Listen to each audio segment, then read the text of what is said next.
Oui, je pense qu'il va falloir que notre métier se transforme aussi.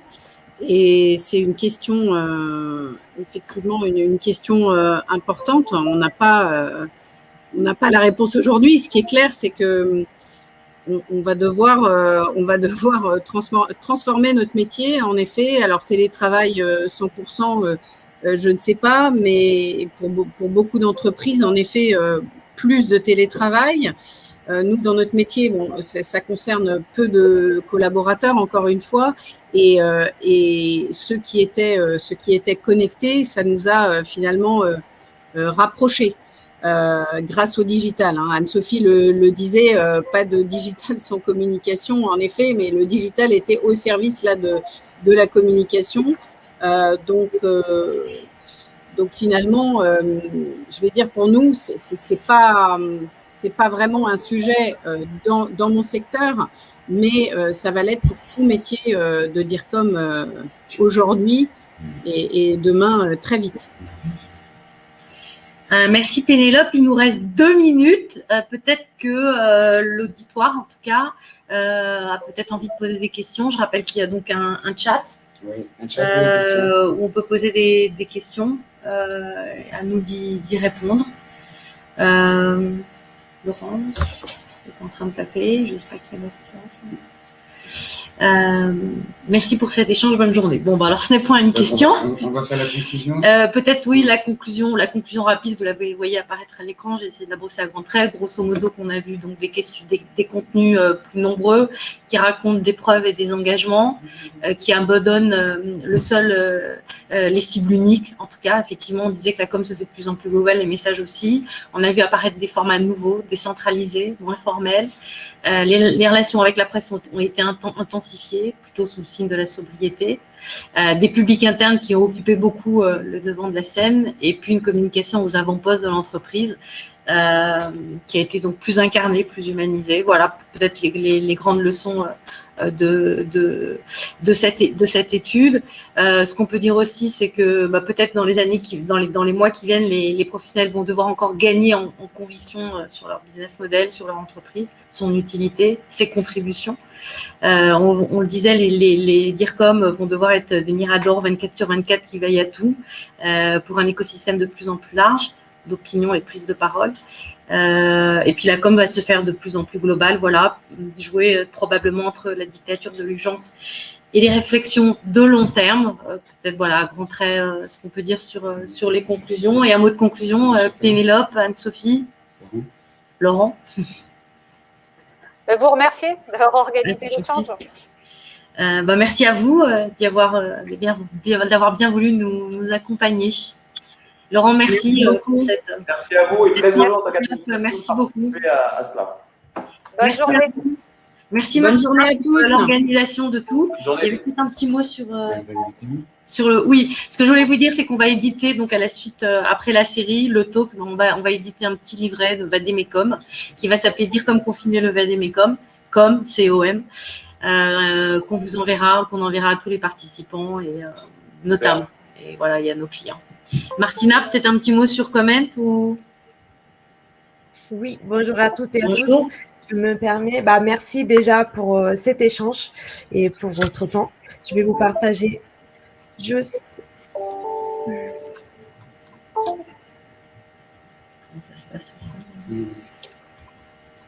Voilà, les prochains événements Comment. Je vous prends encore deux petites minutes, car aujourd'hui, on aura un Stay Live sur l'UX Writing qui sera tenu par Raphaël Haddad et Amina Melaji de Montclé. L'événement se tiendra aujourd'hui à 18h sur Zoom, donc n'hésitez pas à aller regarder notre site Comment pour vous y inscrire. Demain, on aura un stand-up contre le harcèlement de rue présenté par Toute Femme, Toute Communicante, qui aura lieu toujours en ligne de 9h à 10h30. Et pour le mois de juin, on aura encore un bench live sur la communication après le confinement de l'Institut du monde arabe. Donc, Roman Pigenel viendra présenter sa stratégie de communication, et enfin le Talk 17 qui se tiendra le 15 juin sur comment refaire du business. Ce talk prendra un peu la forme d'un échange pour voir ensemble comment refaire du business après la crise qui a frappé le monde de la communication l'année dernière. Donc, encore merci à toutes et à tous pour cette intervention. Merci Laurent. Et à bientôt sur les prochains événements Comment. Merci. Merci. Bonne journée à tous. Merci à tous. Au revoir. Au revoir. Bonne journée.